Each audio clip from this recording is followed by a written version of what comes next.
ಮರಣದ ನಂತರವೂ ಈ 5 ವಿಷಯಗಳು ನಮ್ಮೊಂದಿಗೆ ಬರುತ್ತವೆ. ಬರುವಾಗ ಬೆತ್ತಲೆ, ಹೋಗುವಾಗ ಬೆತ್ತಲೆ, ಬಂದು ಹೋಗುವ ನಡುವೆ ಬರೀ ಕತ್ತಲೆ. ಭಕ್ತಿಯ ಬೆಳಕು ಬಾಳಿಗೆ ಬೇಕು, ಮುಕ್ತಿಗೆ ವಿಠಲನ ಕೊಂಡಾಡಬೇಕು ಎನ್ನುವ ಸಾಲು ಎಲ್ಲರ ಮನಸ್ಸಿನಲ್ಲಿ ಗುಣುಗುಟ್ಟುವುದು ಸಾಮಾನ್ಯ. ನಾವು ಪ್ರಪಂಚಕ್ಕೆ ಬರುವಾಗ ಏನನ್ನು ತೆಗೆದುಕೊಂಡು ಬರುವುದಿಲ್ಲ, ಪ್ರಪಂಚವನ್ನು ತೊರೆಯುವಾಗ ಕೂಡ ಏನನ್ನು ತೆಗೆದುಕೊಂಡು ಹೋಗುವುದಿಲ್ಲ ಎನ್ನುವ ಮಾತು ಕೇಳಿರಬಹುದು. ಆದರೆ ಶಾಸ್ತ್ರಗಳ ಪ್ರಕಾರ ನಾವು ಮರಣದ ನಂತರ ಈ 5 ವಿಷಯಗಳನ್ನು ನಮ್ಮೊಂದಿಗೆ ತೆಗೆದುಕೊಂಡು ಹೋಗುತ್ತೇವೆ. ಆ ವಿಷಯಗಳಾದರೂ ಯಾವುದು?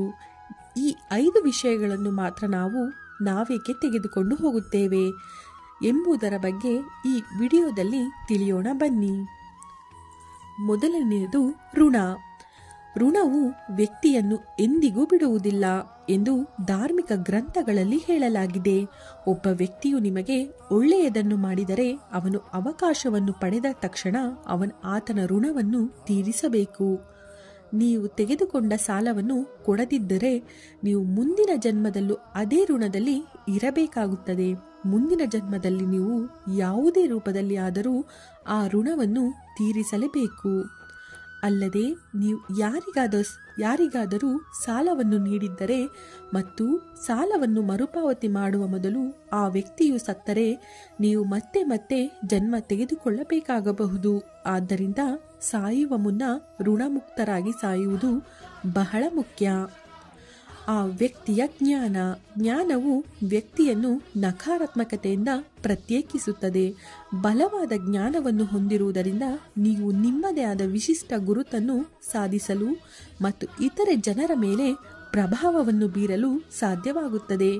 ಆದ್ದರಿಂದ ನಿಮ್ಮ ಮರಣದ ಮೊದಲು ನೀವು ಪಡೆಯುವ ಜ್ಞಾನವು ನಿಮಗೆ ಹೆಚ್ಚು ಉಪಯುಕ್ತವಾಗಿರುತ್ತದೆ.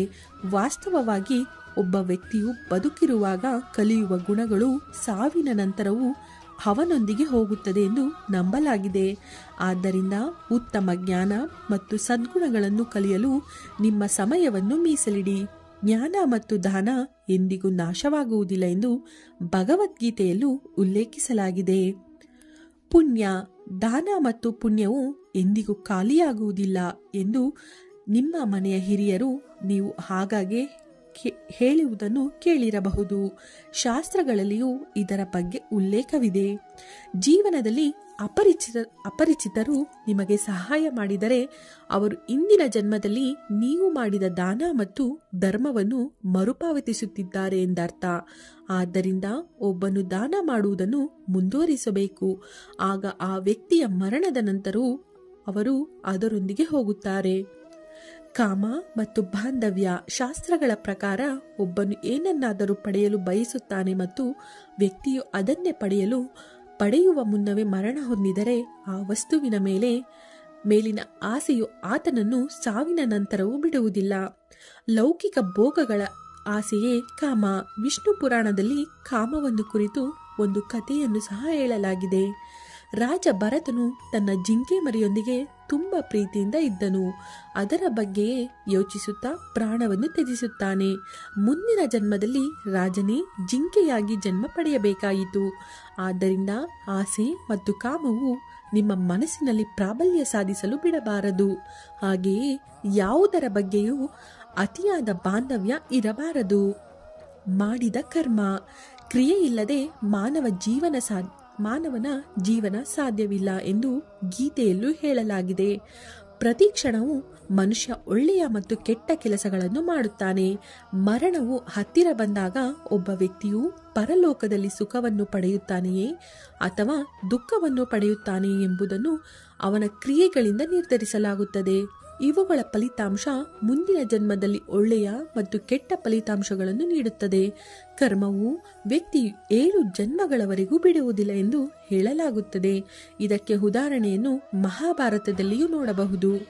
ಬಾಣಗಳ ಹಾಸಿಗೆ ಮೇಲೆ ಮಲಗಿದ್ದ ಭೀಷ್ಮನು ಶ್ರೀಕೃಷ್ಣನನ್ನು ತನಗೆ ಇಂತಹ ಸಾವು ಏಕೆ ಬಂತು ಎಂದು ಕೇಳಿದಾಗ ಶ್ರೀಕೃಷ್ಣನು ಅವನಿಗೆ 7 ಜನ್ಮಗಳ ಹಿಂದಿನ ಘಟನೆಯನ್ನು ನೆನಪಿಸಿದನು. 7 ಜನ್ಮಗಳ ಹಿಂದೆ ಭೀಷ್ಮ ಸತ್ತ ಹಾವನ್ನು ಎತ್ತುಕೊಂಡು ಮುಳ್ಳಿನ ಮೇಲೆ ಎಸೆದಿದ್ದನು.